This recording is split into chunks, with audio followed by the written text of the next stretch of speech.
Hello and happy Sunday. I'm here talking as the Sanctuary of Play pastor.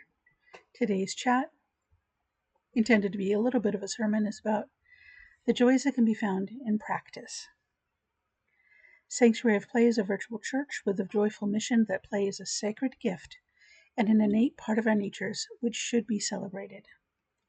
We feel play is a basic need like sleep, food and water, shelter, and community. Like those practices, play is good for us, has a purpose, and can be expressed in many ways. We're going to talk about play and encourage play in our lives. Our mission and values can be found on our website.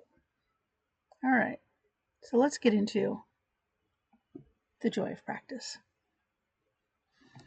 I've been playing with the format of these chats.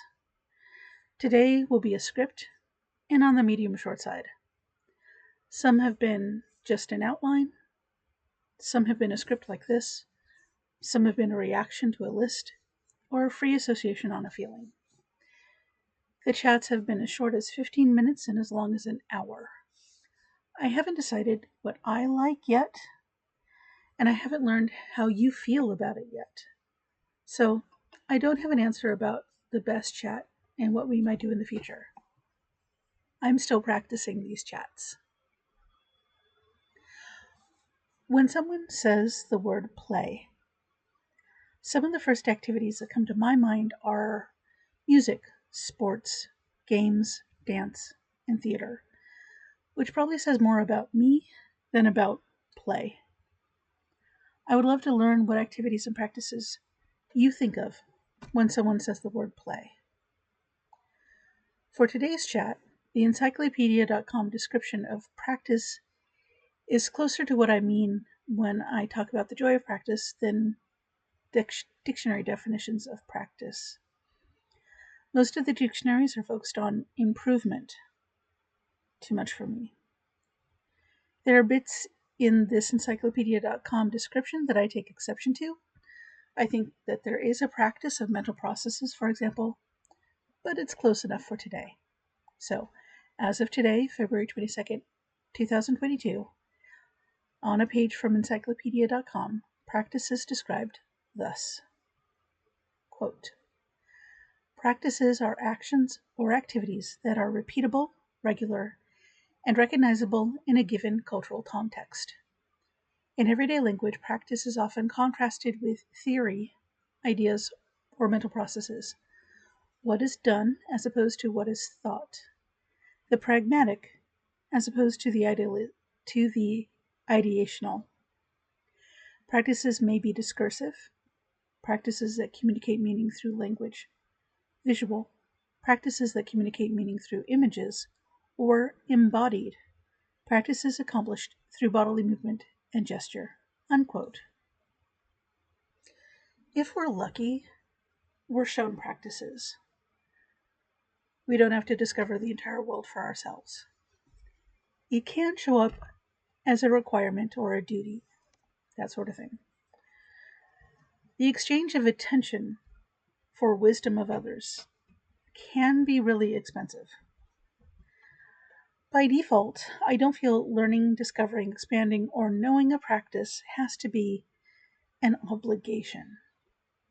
So right now, let's let practice just be the action or activity. With this expansive and practical idea of practice in mind, what are some of the types of joy we can give ourselves during practice? I feel practice is a valid space in and of itself. Practice can be a place to free yourself from any need of an end result. Practice can be a space to experience selfishness, putting yourself first, benignly. Practice can be a place where you can experiment and play with playing. Practice can be a space where you can release into flow state without a lot of external demands. Practice can be a space to process emotions you might limit or hide in your everyday life, like frustration or anger. All of these examples of what practice could be and the joys that we can get out of practice are equal to me and don't come in any particular order. There are so many more examples that we could examine during this chat, but I'm going to stop now and get into these. I don't feel that there's a right or a wrong way to practice in general. If you're practicing to memorize a dance or practicing to increase a skill, and that's the purpose of that session of practice, that's valid. But not all practice needs to have a purpose. Practice as a valid space in and of itself. That could look like one of the people I live with is teaching themselves piano. Nothing they have ever said and none of the practices I have heard sound like they're rehearsing for a recital or trying to master a few songs to show off with. I hear scales. I hear simple progressions. Interestingly to me, I hear random explorations into what he can do. Some of it gets bracingly dissonant. Some of it from the outside sounds mind-numbingly repetitive. And actually, when it gets awkward, I'm really happy and excited for him because I think that awkwardness is a sign of getting into really juicy exploration spaces. None of how I think or feel about his practice matters. How he thinks and feels about his practice matters. And if he takes 5, 15, or 50 minutes to noodle around on the keyboard, that's fine. Practice is its own type of reward, and that feeling of being fulfilled or satisfied, that's a type of joy. Practice can be a place to free yourself from any needs of an end result. That could look like, although only half of the things I listed earlier as specific kinds of play come with win conditions like a high score, all of the play I listed have an idea of what an end or a proper finish looks like. Games and sports have scores at the end of a time or a number of attempts. Music also has a score, in a different way, and generally has a start and finish. Theater and dance performances, like sports, usually have an official start and finish too. So there's an expectation of result. In practice, because it's not the performance, you are freed from the need for result. Freedom from result is a type of joy. Practice can be a space to experience selfishness benignly. That could look like, okay, let's say you're in a dance class and there's a posture or a combination that's just not clicking. You can do it okay, but it doesn't feel good and you aren't happy. But the teacher has a lesson plan and the group to think about, so you have to stop getting better and go back to learning the rest of the lesson. You have to put aside your individual want in the moment for the group that you also want to be a part of. Later, after class, you can practice for yourself. You can take as much time as you want, or stop and start as much as you want.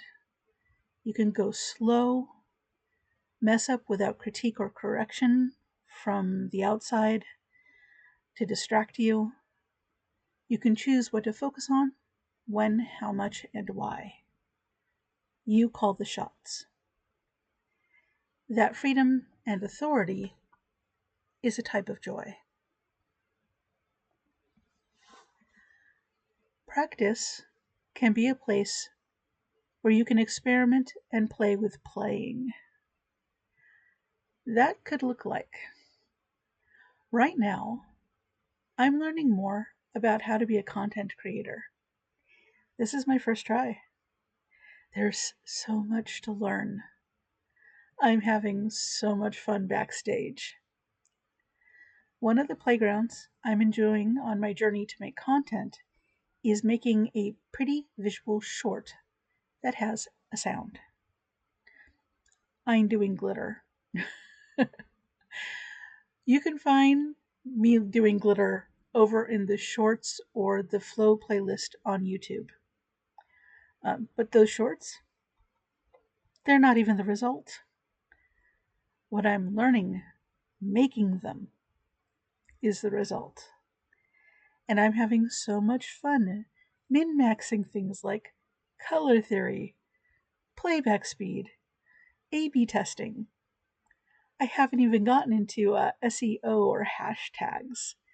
There's so much to learn, and there's so many ways to play, and I'm playing with the ways to play and getting to experiment that if a blue glitter swirl, the color blue gets 10 times better results than any other color so far.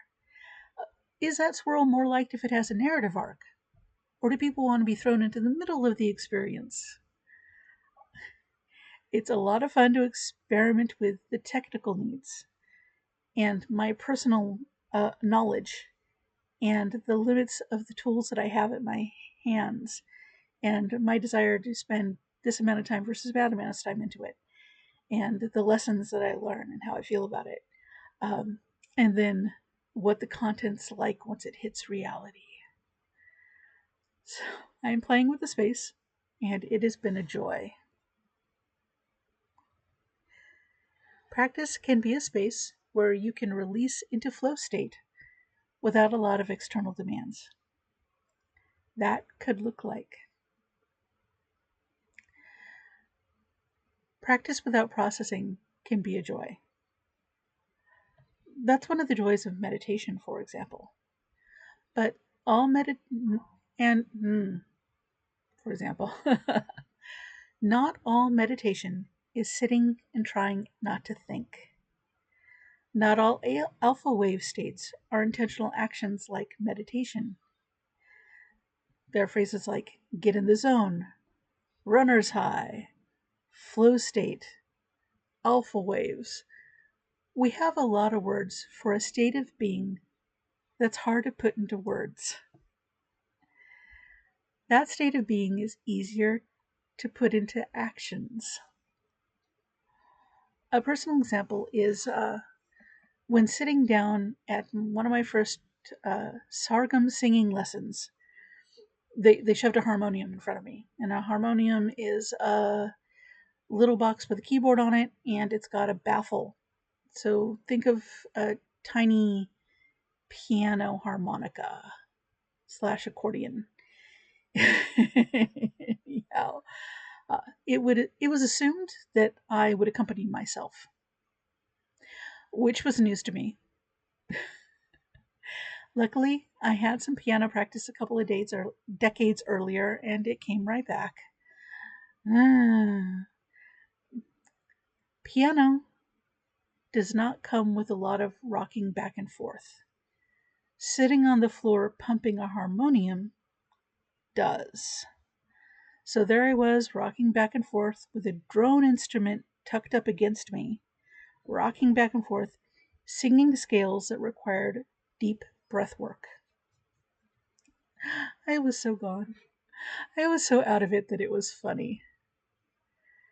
After the lesson, to get myself home, I had to cue up some disco and boogie to get myself back in the here and now.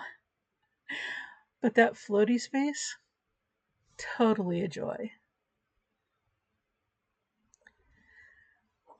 Practice can be a space to process emotions you might limit or hide in your everyday life, like frustration or anger.